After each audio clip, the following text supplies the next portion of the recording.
Welcome to the Lose Weight, Live Life podcast. If you're someone who would do anything to lose weight, yet finds it impossible to stick to a diet, to eat less, or just what you think you should, this podcast is for you. I am your host, certified life and weight mindset coach, Clair MACKENZIE. Listen in to learn how to stop overeating, lose weight for the last time, and create a relationship with food and yourself that you love, all without diet deprivation and self-sabotage.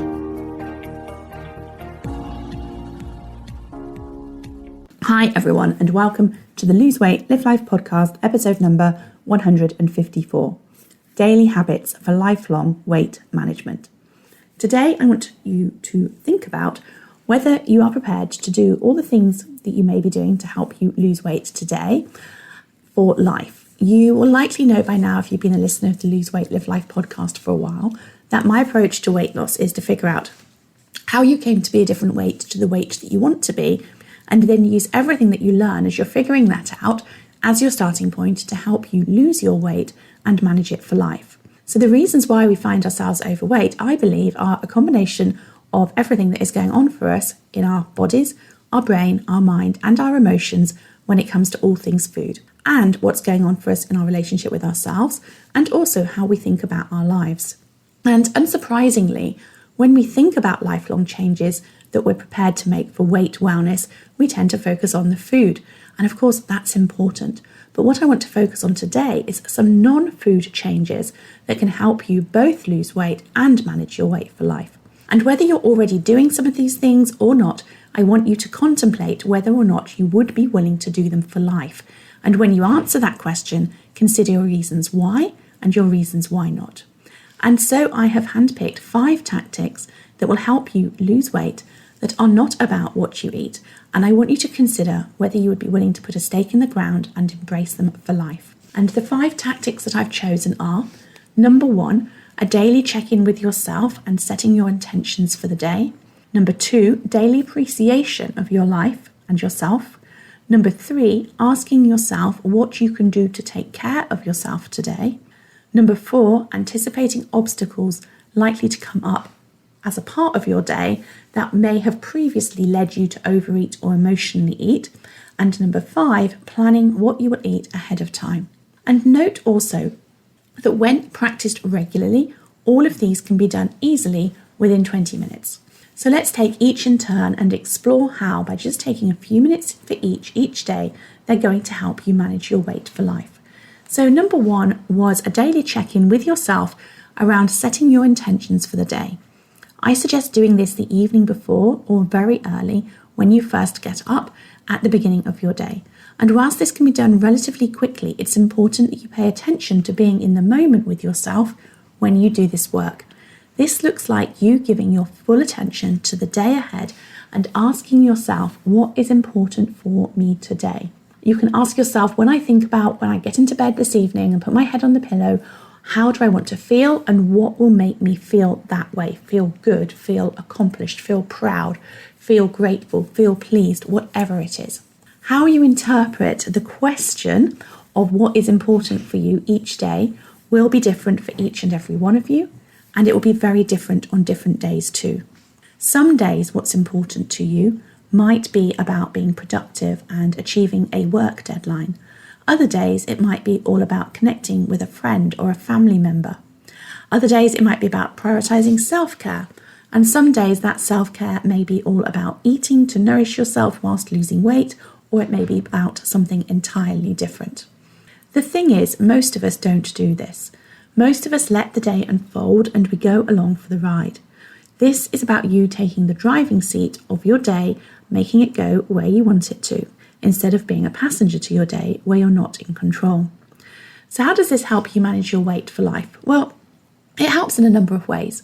Number 1, when you run your day, instead of letting your day run you, you can incorporate healthy eating, movement, staying hydrated, whatever it is that it's important to you, into helping you manage your weight for life into your day, and then have other things slot around those health priorities instead of leaving them to chance, which in my experience, that chance rarely happens, and I end up thinking that tomorrow will be different, but it won't be unless I'm proactively running my day.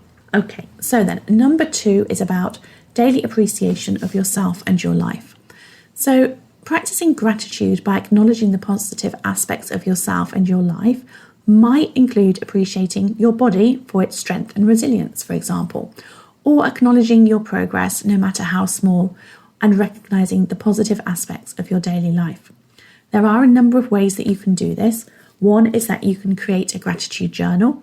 This might look like each day you writing down 3 things about yourself and your life that you're grateful for. These can be as simple as enjoying a sunny day or as significant as recognizing a personal achievement. You might even want to share your gratitude with others. This could be through a conversation, through a thank you note, or a social media post. Sharing positivity increases its impact.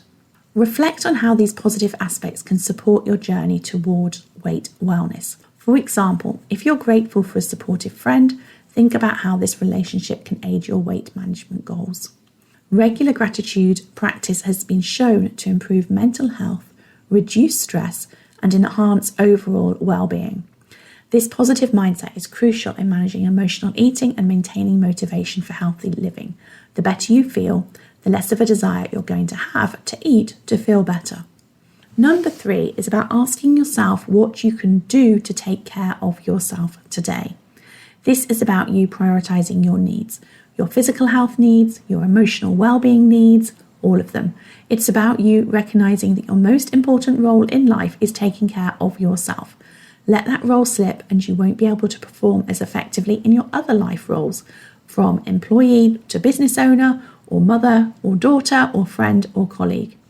When you make taking care of you an important part of your day, you're not only going to be making better food choices, but you're also going to be less depleted at the end of the day, and so less likely to fall into the trap of wanting to treat yourself or reward yourself with food or drink for having survived the day. So ask yourself daily, what do I need today to feel taken care of?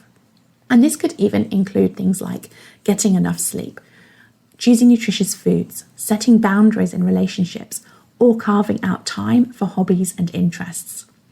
It might help you to develop a self-care routine. This might include a morning routine that sets a positive tone for the day, which is exactly what we're doing here, or it might be about having an evening routine that helps you unwind and reflect. It might also look like you recognizing the signs of burnout and stress and having a plan in place to address them. This might involve specific stress reduction techniques such as breathing or taking a walk in nature or doing other activities that you love that recharge you. Regular self-care practices build resilience against the daily stresses that can lead to overeating or emotional eating. And also, when you're doing these things, you're less likely to feel run down or thirsty or tired. Again, all of these can trigger overeating. By taking care of your overall well-being, you're going to be better equipped to make choices that align with your weight wellness goals. Number 4 is all about anticipating and planning for obstacles. Once you know your common overeating and emotional eating triggers, for example, emotional eating triggers might be stress or sadness, or environmental triggers such as certain social events, or habitual triggers like watching television. It's going to be easy for you to anticipate them when you consider them daily. For example, if stress leads you to overeating and you know that you have a particular meeting coming up for you on a Thursday that you always find stressful, then your strategy might involve a 5-minute breathing exercise either before or after the meeting, or maybe both, or taking a quick walk. You might find it useful also to keep a trigger journal.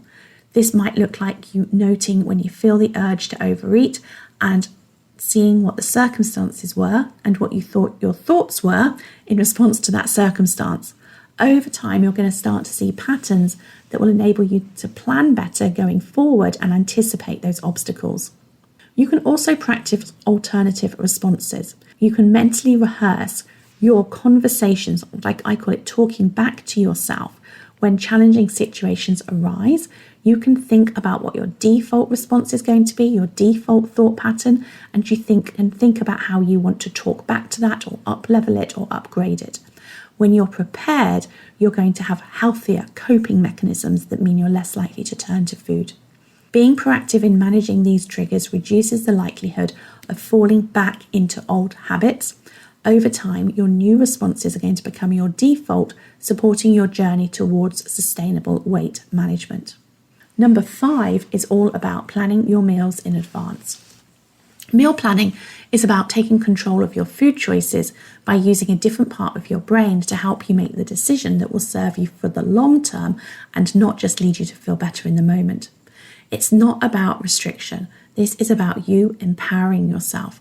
This is about you allowing yourself to make decisions that align with your health goals without the pressure of in-the-moment cravings or decisions impacting your choices. Also helps to shine a spotlight on when overeating and emotional eating shows up for you so that you can learn from your overeating and emotional eating and figure out what you will do differently next time. Meal planning isn't about perfection, but about making more health-conscious choices consistently.